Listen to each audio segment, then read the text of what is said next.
let's say response dot write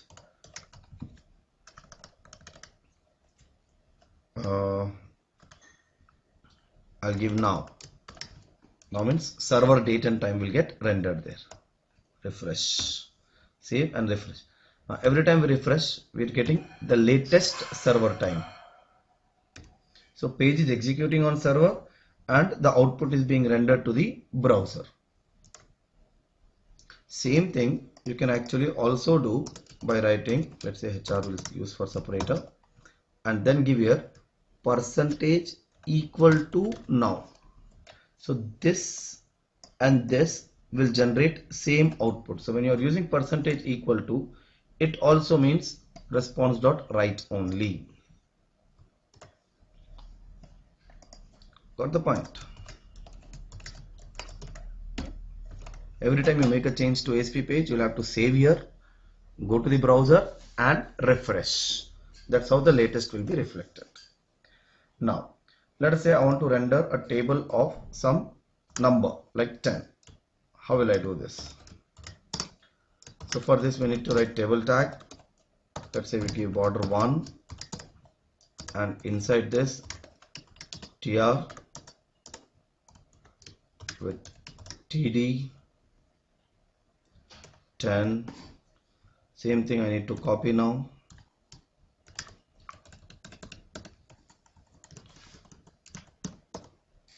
Ten into 1 equal to 10. Now I have to repeat this 10 times. TR section has to be repeated 10 times. So here I'll begin the percentage and say for I is equal to 1 to 10 and till where here. So this again is percentage next. Important thing is this whole section is not server side. Only for loop syntax and next syntax is for server side. Rest all is simple HTML. So save this and see what will happen. Now save F5, you will get this. Now let us look at the source. View source. You will see that section got repeated 10 times as it is because it was in the for loop. But what is our requirement now is I don't want I here. I don't want 1 here. I want I. Rather I want value of I. So here I'll put percentage equal to I. And here I'll put percentage equal to 10 star I. Save this, come back, refresh. So this is how the dynamic output should be generated. Look at the source again. For every row, we have got a TR section repeatedly rendered 10 times. So this is how a program is executing on server, rendering HTML output to the browser, which we are viewing in the web browser software. So this is something very important we have to understand. So for a request, program executes on server, renders HTML output to the browser. Similarly, you can try this example 2, pretty straightforward, right? And next I go to now form tag. In a HTML page, we are going to have form tag. Form tag has attributes, action, method. You also have ENC type and all, we'll see. Within form tag, we will have input elements. There are different types of input elements. We have text, password, submit, reset, image, checkbox, radio, hidden, file, image. All these are different types of input elements. In addition to the input element, we have also got text area tag and select tag. Select tag is going to render drop down list or list box. Select tag without size attribute will render drop down list. Select tag with size attribute will render list box. And within select will have many options. Every option will have value and one of the option can have selected. this is text of the option, this is value of the option. So of course, if you have not understood form tag, if you're not familiar with form tag, I would request you to take the first HTML video in which I have in detail explained what is form tag. Then some important points about the form tag.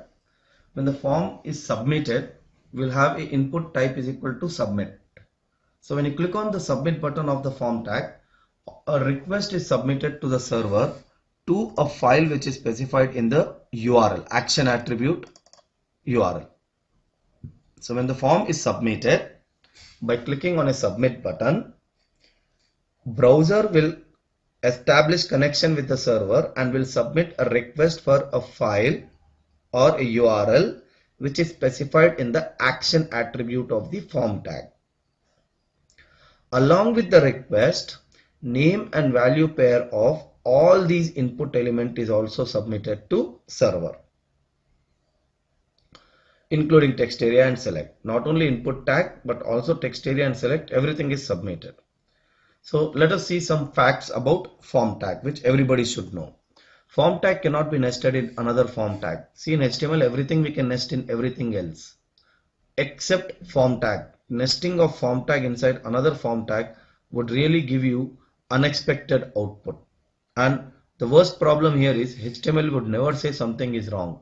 For HTML everything is right, because there is only parsing, there is no compilation concept here. So when you nest form tag inside form tag, some elements will be submitted. When the inside form tag is submitted, you'll just leave in confusion. So simple rule, no nesting of form tag. Input type button, reset, and any element which is disabled, their name and value pair are never submitted to the server. Ultimately all input elements are submitted to server except for button, which is actually used only for writing JavaScript on the client. Reset is only used for resetting the data in the form to the default value when the form got initially rendered. And disabled elements, because they are disabled, they have no significance on the server. That's why they are disabled, and hence their name value pair is also not submitted to server. Then we have got input type is equal to checkbox. About checkbox, what we should know is whenever a checkbox is checked, only then the name of the checkbox and the value of the checkbox will be included in the request. If the checkbox is unchecked, neither its name nor value will be included in the request and submitted to server. So on server, how do we know when the form was submitted, was the checkbox checked or not? Based on the value, based on the name, try to get the value. If you get the value, it is checked. If you don't get the value, it is unchecked. And also remember, if we have not provided value for the checkbox, then the default value of the checkbox is on. For radio buttons, we already know that they should have same name and they should fall in one group. So in a group of radio button, only one can be checked. So the name and value pair of the radio button checked will be submitted to server. For select tag, name of the select and the value of the option selected, like this one, if and this one, name of the select S1 with the value V2, because that is selected, would be submitted to server. If multiple selected, suppose I have a select with size and then multiple, it becomes a multi-selection list box. In such case, name, value of every selected item, one pair will be created and that will be submitted to server. Name, value, name, value, name, value. So for every selected value, one name value pair is created and submitted to server. That is in case of multi-selection list box. For text area, name of the text area with the value which is there within the text area is as it is submitted to server. Then you should know what is the difference between image tag and input type is equal to image. Input type is equal to image is going to behave exactly like a submit button, whereas image tag is for a static image on the page. So if you click on input type is equal to image, the form is going to be submitted, and whatever happens when you click on submit button, same things will happen for this also.